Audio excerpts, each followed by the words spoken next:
وادی کوئٹہ کے انتہائی حساس اور پوش علاقے گورنمنٹ آفیسرز کالونی کے باہر نامعلوم مسلح موٹر سائیکل سواروں نے ایڈیشنل سیشن جج 3 کی گاڑی پر اندھادھند فائرنگ کر دی، جس کے نتیجے میں جج ذوالفقار نقوی اپنے محافظ اور ڈرائیور سمیت موقع پر ہی جاں بحق ہو گئے۔ اسپتال میں انتہائی رکت امیز مناظر دیکھنے میں آئے۔ انہوں نے کتنی دیر یہاں کام کیا بحیثیت جج، ایک ایماندار حیثیت کی جج تھے، اور ہماری بار جو ہے آج ایک اچھے جج سے یتیم ہو گئی۔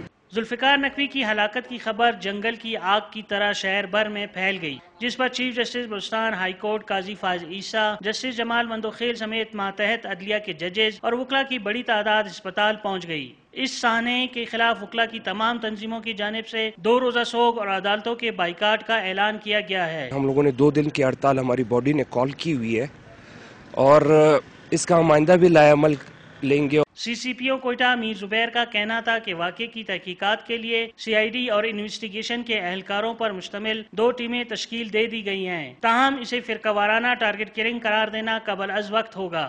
ڈی اے جی انویسٹیگیشن کے